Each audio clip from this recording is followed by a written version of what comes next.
Hello friends, मैं हूं सन्मय प्रकाश और आप देख रहे हैं यूट्यूब चैनल सरकारी जॉब न्यूज़। और यह है वीकली करंट अफेयर्स। इसमें पिछले एक सप्ताह के तमाम करंट अफेयर्स को शॉर्ट में बताने की कोशिश करते हैं। तो यह है 4 से लेकर 10 जून 2023 तक का इंपॉर्टेंट करंट अफेयर्स। ओके, तो शुरू करते हैं दोस्तों। और आपको पता होगा कि हम लोग इसमें कैटेगरी वाइज कंटेंट लेते हैं, क्वेश्चंस लेते हैं। तो सबसे पहले राजनीतिक, केंद्र राज्यों के फैसले, इन सब से रिलेटेड मामले।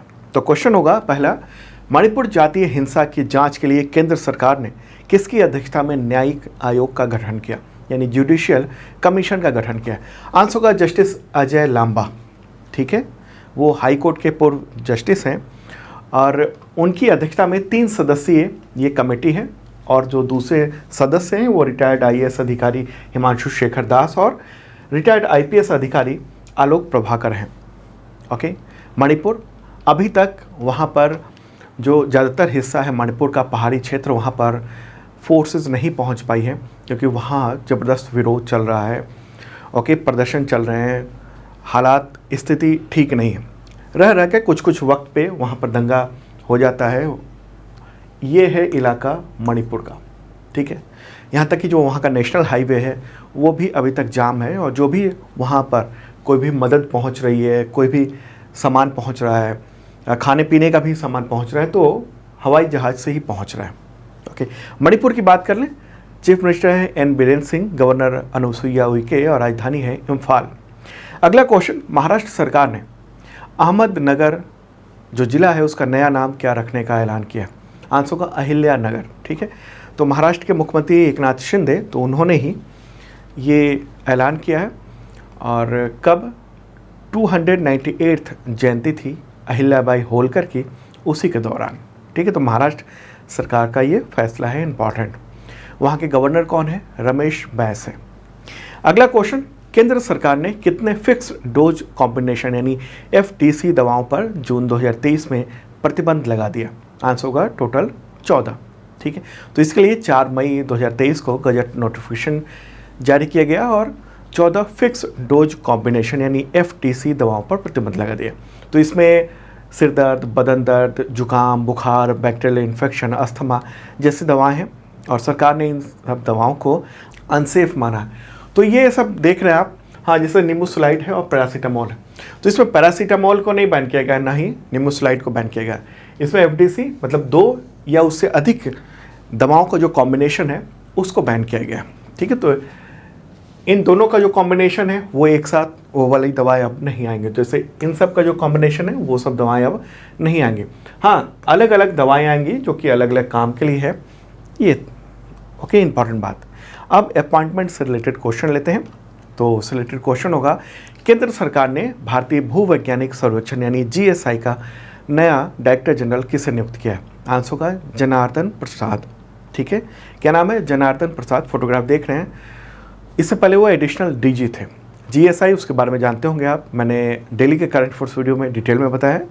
भारतीय भूवैज्ञानिक सर्वेक्षण यानी फुल फॉर्म अगर इंग्लिश में कहेंगे तो जियोलॉजिकल सर्वे ऑफ इंडिया, और ये खनन मंत्रालय का एक संगठन है। स्थापना हुई थी 1851 में, मुख्यालय कोलकाता में। अगला क्वेश्चन, द हिंदू समूह की नई अध्यक्ष कौन बनी है। आंसर होगा निर्मला लक्ष्मण। ठीक है, 3 साल की अवधि के लिए उनको the Hindu publication private limited उसका निदेशक मंडल ने, मतलब उसके निदेशक मंडल ने अध्यक्ष नियुक्त किया है इनको। इस कंपनी का मुख्यालय चेन्नई में है। द हिंदू समाचार पत्र है, frontline, sports star, business line, ये सब प्रकाशन उसी के द्वारा किया जाता है। अगला क्वेश्चन, केंद्रीय सतर्कता आयुक्त यानी CVC पद की शपथ किसने ली। आंसर होगा प्रवीण कुमार श्रीवास्तव। तो राष्ट्रपति द्रौपदी मुर्मू ने उनको शपथ दिलाई है। ठीक है, तो इम्पॉर्टेंट बात है। हालांकि वो दिसंबर 2022 से ही कार्यवाहक CVC के रूप में काम कर रहे थे, तो अब उनकी परमानेंट नियुक्ति हो गई है रिटायरमेंट तक के लिए। ठीक है, रिटायरमेंट मतलब जब तक की एज लिमिट होती है उस वक्त तक के लिए। अगला question, steel authority of India limited यानी सेल के नए अध्यक्ष कौन बन गए हैं और प्रबंध निदेशक यानी CMD, chairman and managing director. Answer होगा अमरेंदु प्रकाश। ठीक है, अमरेंदु प्रकाश। तो सेल का नया चेयरमैन और मैनेजिंग डायरेक्टर वो उनको बना दिया गया, कार्यभार संभाल लिया उन्होंने। तो ये केंद्रीय कैबिनेट की ओर से फाइनल हुआ इनका नाम, उसके बाद ये सब इन्होंने ज्वाइन किया है। अब आर्थिक यानी इकोनॉमिक जो एक्टिविटीज़ हुई हैं देश दुनिया की, उस पर बात करेंगे। तो क्वेश्चन होगा, केंद्रीय कैबिनेट ने जून 2023 में खरीफ फसलों की न्यूनतम समर्थन मूल्य यानी एमएसपी में वृद्धि की है, तो इनमें धान की एमएसपी कितनी बढ़ी? आंसर होगा 143 रुपीज़। ठीक है, तो केंद्रीय कैबिनेट ने 7 जून को ये फैसला किया है। उसमें 17 खरीफ फसलों की एमएसपी यानी मिनिमम सपोर्ट प्राइस में बढ़ोतरी की है। ठीक है, और ये एमएसपी जो है ना वो खरीफ विपणन वर्ष यानी खरीफ मार्केटिंग ईयर के लिए। देखिए, अलग अलग तरह का अलग अलग ईयर होता है। जैसे फाइनेंशियल ईयर जो होता है वो अप्रैल से लेकर अगले साल के मार्च तक का होता है। तो यहाँ खरीफ मार्केटिंग जो ईयर होता है वो अक्टूबर से लेकर अगले साल के सितंबर तक होता है। तो अक्टूबर 2023 से सितंबर 2024 तक की अवधि के लिए ये किया गया है। ठीक है, और अगर हम डिटेल देखेंगे अलग अलग जो आइटम है, जो खरीफ फसलें हैं उनके कितने बढ़ाया गया है, तो ये आप देख सकते हैं एक एक करके। तो कुछ चीज़ों के आपको ध्यान में रखने हैं। ठीक है, जैसे धान में बढ़ा है 143, धान ए ग्रेड में भी 143, और ये रेट है। ज्वार में 210, ज्वार मालदंडी में 235, बाजरा में 151, रागी में 268 रुपीज़ की बढ़ोतरी की गई। ये पुराना रेट है और ये नया एमएसपी जो है वो दिया गया है। एमएसपी क्यों जारी किया जाता है? सरकार जो है ना वो देश की जो अपनी खाद्य सुरक्षा है उसके लिए अनाज खरीदती है, अपने भंडार में रखती है, एफसीआई के द्वारा रखा जाता है। और इसके अलावा एक तो ये हो गया, दूसरी बात ये है कि किसानों को एक मिनिमम प्राइस दे दिया जाए। ठीक है, ताकि उनको नुकसान ना हो इसके लिए। हालांकि किसान संगठनों का कहना है कि ये जो है ना ये रेट कम है, मार्केट में ऑलरेडी इससे ज़्यादा रेट चल रहा है। आगे बढ़ते हैं, अगला क्वेश्चन लेते हैं दोस्तों। आरबीआई ने द्विमासिक मौद्रिक नीति यानी बाई मंथली मॉनेटरी पॉलिसी समीक्षा की जून 2023 में, तो रेपो रेट में बदलाव नहीं किया। तो ये रेपो रेट दर कितनी है? आंसर क्या होगा? आंसर होगा इसका 6.5%। ठीक है, आरबीआई की मॉनेटरी पॉलिसी कमेटी की 8 जून को मीटिंग हुई और उसी में ये फैसला किया गया। ओके, लगातार दूसरी बार ऐसा है जब आरबीआई ने बदलाव नहीं किया। और इम्पॉर्टेंट बात ये भी कि आरबीआई ने जो 2023-24 है फाइनेंशियल ईयर, उसके लिए महंगाई 4% से ऊपर रहने की संभावना जताई है। ओके, और इसके अलावा अगर जीडीपी ग्रोथ रेट का अनुमान लगाया गया है वो है 6.5%। रियल जीडीपी ग्रोथ इस फाइनेंशियल ईयर में 2023-24 में इतना रहने की उम्मीद है। ठीक है, चलिए आगे बढ़ते हैं दोस्तों। अगला क्वेश्चन लेते हैं इवेंट से रिलेटेड, जो भी घटनाएं दुर्घटनाएं हुई हैं उन सबसे रिलेटेड क्वेश्चन। तो क्वेश्चन होगा, 2 एक्सप्रेस ट्रेनों और मालगाड़ी के बीच में, एक मालगाड़ी के बीच में भीषण दुर्घटना जून 2023 में ओडिशा के किस जिले में हुई है? जिले का नाम आपको ध्यान में रखना है, आंसर होगा बालासोर। ठीक है, बालासोर में ये घटना हुई है।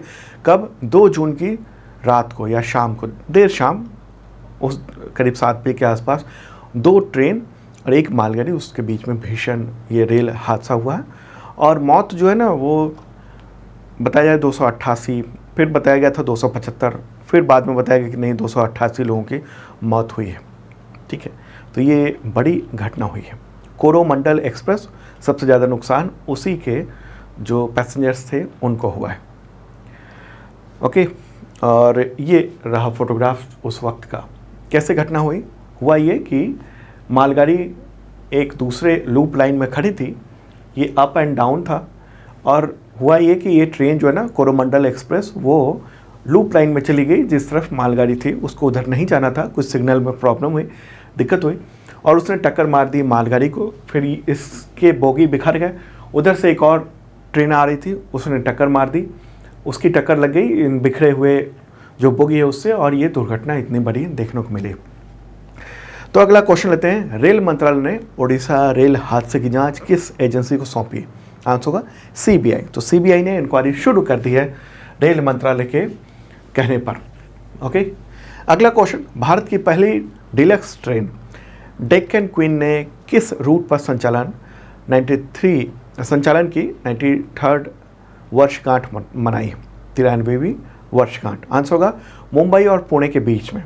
ठीक है, और इस ट्रेन को दक्कन की रानी के रूप में भी जाना जाता है। ट्रेन का संचालन कब शुरू हुआ था? 1 जून 1930 को शुरू हुआ था मुंबई और पुणे के बीच में, और यह देश की पहली डिलक्स ट्रेन मानी जाती है।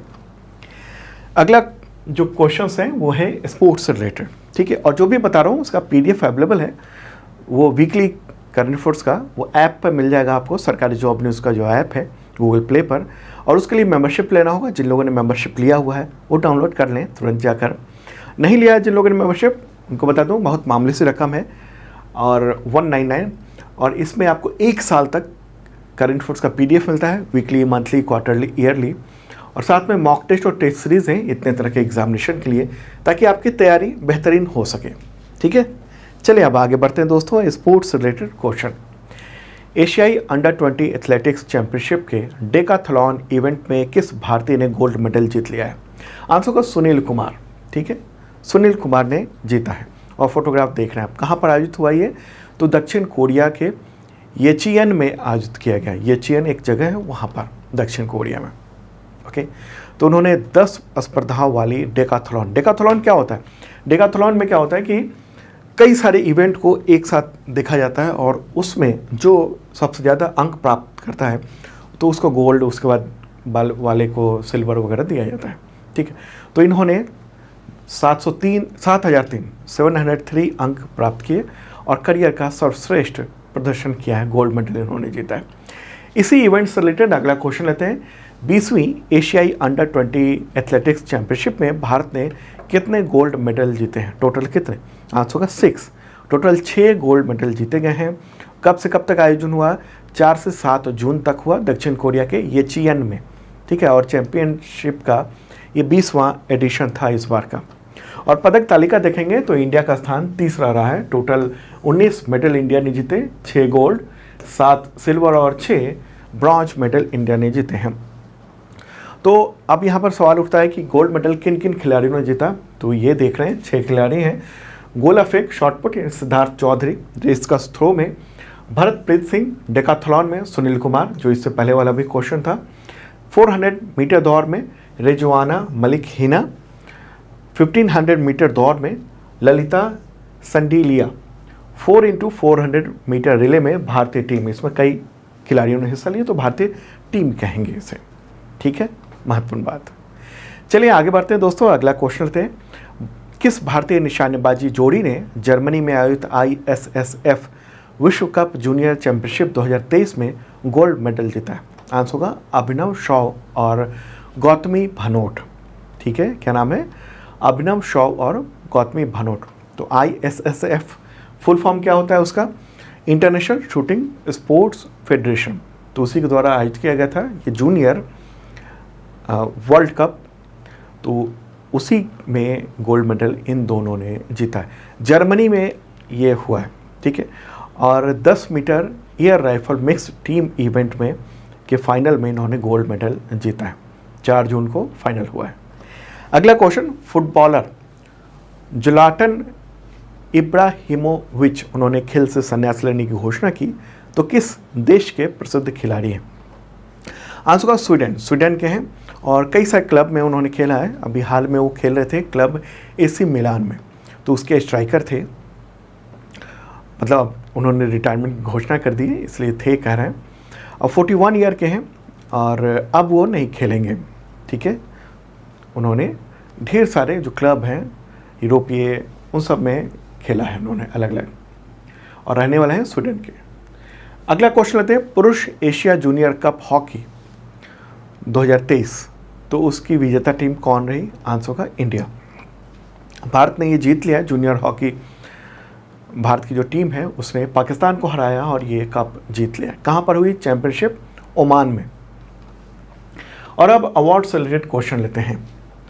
पहली भारतीय का नाम बताएं जिन्हें सूरीनाम का सर्वोच्च नागरिक सम्मान the grand order of the chain of yellow star मिला।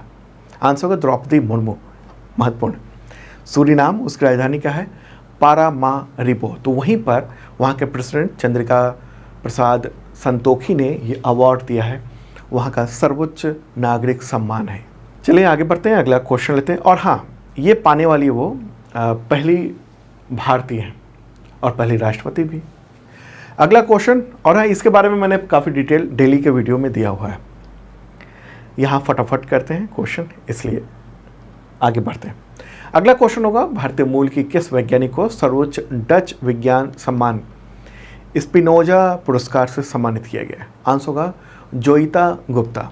क्या नाम है? जोइता गुप्ता। और इस अवार्ड को डच नोबेल पुरस्कार के नाम से भी पुकारा जाता है, बोला जाता है। और ये डच यानी नीदरलैंड के अकादमिक क्षेत्र का सर्वोच्च पुरस्कार माना जाता है। ओके, और वो यानी जोइता गुप्ता जो हैं वो एम्स्टर्डम जो यूनिवर्सिटी है उसमें वहाँ के ग्लोबल साउथ डिपार्टमेंट में पर्यावरण और डेवलपमेंट की प्रोफेसर हैं। अब इंडेक्स और सूचकांक उन सबसे रिलेटेड क्वेश्चन लेते हैं। NIRF यानी national institutional ranking framework 2023 ranking में यूनिवर्सिटी कैटेगरी में विश्वविद्यालय श्रेणी में पहले स्थान पर कौन सा संस्थान रहा है? आंसर होगा IISc बेंगलुरु। क्या कौन रहा? IISc बेंगलुरु। ये यूनिवर्सिटी की रैंकिंग देख रहे हैं। सेकेंड स्थान पर JNU रहा दिल्ली का। अगला क्वेश्चन, NIRF 2023 रैंकिंग में ओवरऑल कैटेगरी में पहले स्थान पर कौन सा संस्थान है? आंसर होगा IIT मद्रास। ठीक है, तो ये 5 जून को ये जारी हुई है लिस्ट। ओवरऑल कैटेगरी मतलब सबको मिलाकर इस कैटेगरी में सेकेंड स्थान पर IISc बेंगलुरु रहा है ओवरऑल कैटेगरी में। ठीक है, तो ये इम्पॉर्टेंट एक रैंकिंग है भारत सरकार की। अगला क्वेश्चन, NIRF 2023 रैंकिंग में कॉलेज श्रेणी में कॉलेज कैटेगरी में पहले स्थान पर कौन सा संस्थान है? आंसर होगा मिरांडा हाउस कॉलेज। ये दिल्ली में है, मिरांडा हाउस कॉलेज। सेकेंड स्थान पर हिंदू कॉलेज रहा।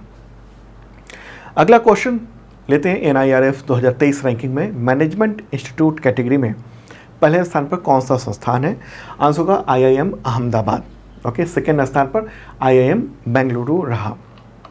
अगला क्वेश्चन, NIRF 2023 रैंकिंग में इंजीनियरिंग कैटेगरी में कौन सा संस्थान पहले स्थान पर रहा? आंसर होगा IIT मद्रास। ठीक है, और सेकेंड स्थान पर IIT दिल्ली रहा है। अगला क्वेश्चन दोस्तों, NIRF 2023 रैंकिंग में मेडिकल कैटेगरी में पहले स्थान पर कौन सा संस्थान है? आंसर होगा एम्स दिल्ली। ओके, और सेकेंड स्थान पर रहा है PGIMER चंडीगढ़। ओके, अगला क्वेश्चन, NIRF 2023 रैंकिंग में लॉ कैटेगरी में पहले स्थान पर कौन सा संस्थान है? आंसर होगा national law school of India university Bengaluru में। ठीक है, और सेकेंड स्थान पर रहा है नेशनल लॉ यूनिवर्सिटी दिल्ली। तो ये कुछ इंपॉर्टेंट है जो NIRF वाले रैंकिंग है, ये शिक्षा मंत्रालय यानी मिनिस्ट्री ऑफ एजुकेशन उसी के द्वारा ये जारी किया जाता है NIRF रैंकिंग। तो इसमें जो नंबर 1 है बस वही ध्यान रखना, और जो इम्पॉर्टेंट कैटेगरी थी उसके बारे में मैंने बताया। बाकी वैसे डिटेल में PDF में दिया हुआ है, वीकली जो PDF है उसमें। अब PDF हिंदी और इंग्लिश दोनों लैंग्वेज में अवेलेबल है। अगला क्वेश्चन, अब निधन से रिलेटेड इंपॉर्टेंट व्यक्ति, न्यूज प्रेजेंटर और एंकर गीतांजलि अय्यर का निधन हो गया तो किस चैनल से जुड़ी थी? आंसर होगा दूरदर्शन। ठीक है, मशहूर न्यूज प्रेजेंटर और एंकर रह चुके गीतांजलि अय्यर, उनका निधन हुआ है 7 जून 2023 को। अगला क्वेश्चन, एक्टर गुफी पेंटल उनका निधन हो गया 5 जून 2023 को। तो वे टीवी सीरियल महाभारत में किस भूमिका के लिए बेहद ज़्यादा चर्चित थे? आंसर होगा शकुनी। ये देख रहे हैं आप, शकुनी के रूप में ये फोटोग्राफ है महाभारत सीरियल में, और ये डेथ से पहले का ये फोटोग्राफ है। 79 ईयर के थे और महाभारत में शानदार उन्होंने भूमिका निभाई थी। कई फिल्मों में उन्होंने भूमिका निभाई उसके अलावा भी।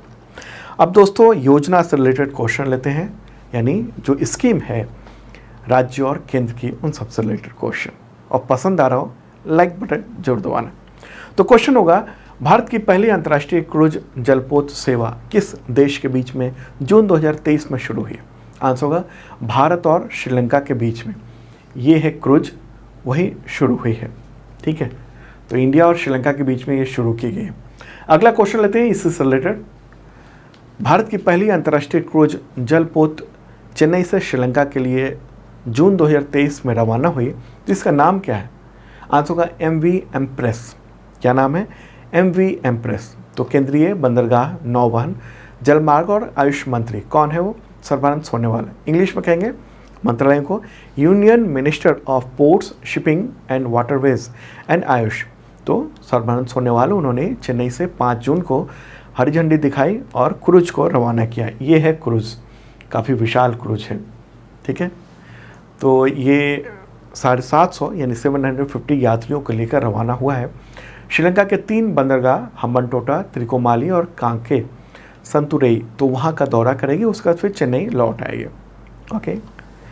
और मंत्री का कहना है सर्बानंद सोनोवाल कि इस वक्त 208 क्रूज इंडिया में चलाए जा रहे हैं और 2030 तक ये 500 संख्या की जाएगी और 2047 तक 1100 संख्या रखने का टारगेट रखा गया है। अगला क्वेश्चन, देश का पहला राज्य जिसने खुद की इंटरनेट ब्रॉडबैंड सेवा जून 2023 में शुरू की। आंसर होगा केरल। केरल की अब खुद का इंटरनेट वाला, मतलब केरल जो है वो खुद का इंटरनेट वाला देश का पहला राज्य बन गया। तो वहाँ के मुख्यमंत्री हैं पी विजयन, तो उन्होंने 6 जून 2023 को वहाँ इंटरनेट ब्रॉडबैंड सेवा के-फोन यानी केरल फाइबर ऑप्टिकल नेटवर्क उसकी शुरुआत की। ओके। अच्छा, इससे पहले 2022 में जुलाई में उनको डिपार्टमेंट ऑफ टेलीकम्युनिकेशन केंद्र सरकार उसकी ओर से आईएसपी प्रोवाइडर का सर्टिफिकेट मिला था, इंटरनेट सर्विस प्रोवाइडर का सर्टिफिकेट मिला था, यानी लाइसेंस मिला था। तो अब ये राज्य हो गया केरल। ठीक है। अब ये मतलब क्या हुआ, इंटरनेट वाला पहला राज्य, खुद के इंटरनेट वाला, मतलब ये हो कि आमतौर पर जो इंटरनेट है ना वो प्राइवेट कंपनियां आपको देती हैं। ठीक है, चाहे वो जियो हो गया, एयरटेल हो गया, या बीएसएनएल भी एक कंपनी है, चाहे वो सरकारी कंपनी हो। ठीक है, लेकिन यहाँ स्टेट गवर्नमेंट की बात हो रही है। ओके।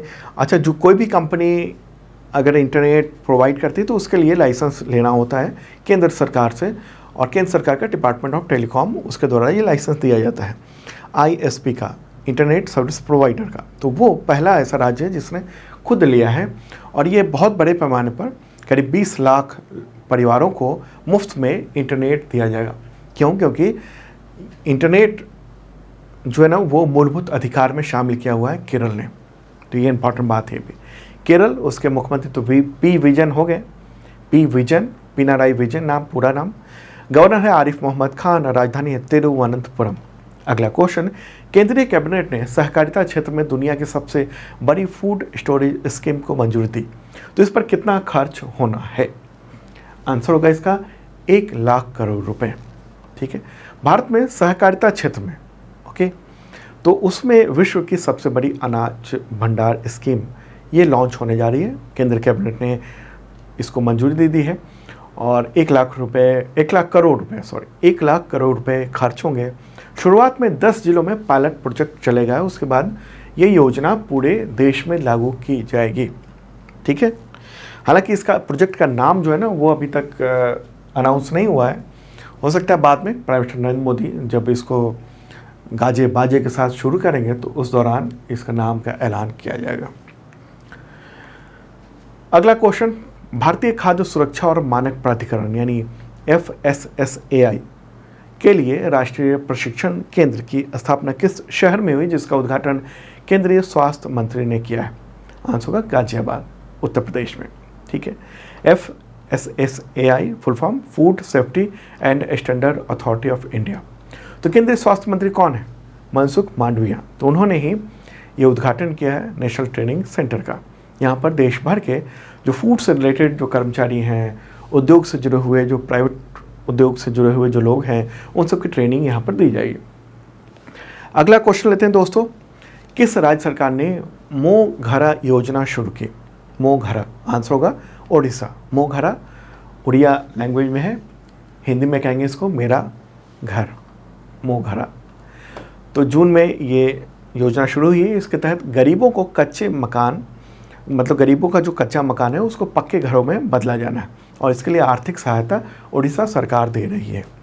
उड़ीसा के मुख्यमंत्री हैं नवीन पटनायक, गवर्नर हैं गणेशी लाल, और राजधानी है भुवनेश्वर। अगला क्वेश्चन लेते हैं, किस राज्य सरकार ने किसानों को 6,000 रुपये सालाना अनुदान देने की नमो शेतकारी महासम्मन योजना को मंजूरी दी? आंसर का महाराष्ट्र। ठीक है, तो इसको लॉन्च किया गया है महाराष्ट्र सरकार के द्वारा, और जो केंद्र सरकार की एक योजना है किसानों को जिसमें 6,000 रुपये दिए जाते हैं। ठीक है, उसके अलावा ये योजना है, ओके, किसान कल्याण निधि जो दिया जाता है उसके अलावा, यानी महाराष्ट्र में किसान परिवार को अब 12,000 रुपये दिए जाएंगे, 6,000 केंद्र का और 6,000 रुपये राज्य की ओर से सालाना। अगला क्वेश्चन अंतर्राष्ट्रीय संगठन से रिलेटेड लेते हैं। क्वेश्चन होगा विश्व मौसम विज्ञान संगठन यानी WMO की पहली महिला महासचिव कौन बनी है? आंसर होगा सेलेस्टे सोलो नाम है इनका, अर्जेंटीना के निवासी हैं और वो WMO की पहली महिला महासचिव हैं।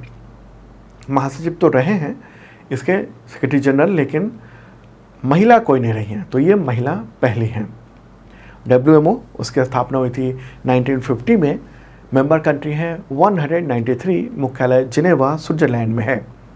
अब विदेश से रिलेटेड जो भी गतिविधियां हुई हैं उनसे रिलेटेड क्वेश्चन। प्रश्न होगा रूस यूक्रेन युद्ध के दौरान यूक्रेन में किस नदी पर बने नोवा कखोवका डैम का हिस्सा टूट गया और बड़े इलाके में बाढ़ आ गई है? आंसर होगा निप्रो नदी। इसको नीपर नदी भी कहा जाता है। ठीक है, तो दोनों आप समझना। एग्जामिनेशन में अगर ऑप्शन रहे निप्रो तो वो भी सही है, अगर ऑप्शन रहे कि नीपर तो वो भी सही है। ठीक है, तो नोवा कखोवा डैम ये यूरोप के बड़े डैमों में से एक है और ये यूक्रेन के खेरसॉन इलाके में मौजूद है और ये रूस के कंट्रोल में था। ये जो डैम देख रहे हैं आप, ये टूट गया और पानी बह रहा है। क्या होता है, डैम में बहुत पानी होता है, वो अगर अचानक टूट जाए या खुल जाए तो बहुत बड़े इलाके में बाढ़ आ जाती है। ठीक है, तो इस मामले में पता नहीं चल रहा है कि किसने तोड़ा है। रूस आरोप लगा रहा है कि हमारे कंट्रोल में था, लेकिन यूक्रेन ने इसको तोड़वा दिया है। ठीक है, विस्फोट से टूट गया, विस्फोट कैसे हुआ जिसका पता ही नहीं चल रहा है। दूसरी तरफ यूक्रेन का कहना है कि ये रूस ने हरकत की है कि बहुत बड़े इलाके को यूक्रेन के उसको पानी में डुबो दिया गया। तो दोनों एक दूसरे पर आरोप लगा रहे हैं, नुकसान दोनों को हुआ है। अगला क्वेश्चन, भारतीय राष्ट्रपति की सूरीनाम यात्रा के दौरान दोनों देशों के बीच में कितने समझौते ज्ञापन पर साइन हुए? MOU साइन हुआ है।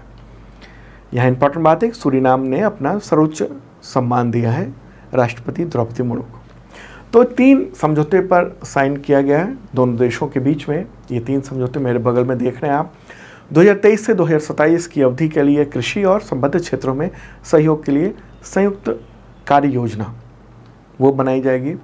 उसके लिए हुआ भारतीय फार्माकोपिया आयोग और सूरीनाम के स्वास्थ्य मंत्रालय के बीच भारतीय फार्माकोपिया जो मानक है फार्माकोपियोल, तो उसकी मान्यता दी जाएगी। CDSCO और सूरीनाम के बीच के स्वास्थ्य मंत्रालय के बीच में जो चिकित्सा उत्पाद है उसके नियमों का समझौता है। तो यहाँ के जो नियम है वहाँ जो मानक है, नियम नहीं मानक वगैरह, वो वहाँ भी चल जाएंगे। अगला क्वेश्चन, लातविया उसके नए राष्ट्रपति कौन चुने गए हैं? आंसर होगा एडवर्ड्स रिंकेविक्स। वे लातविया के विदेश मंत्री भी रह चुके हैं। लातविया जो है ना वो यूरोपीय देश है।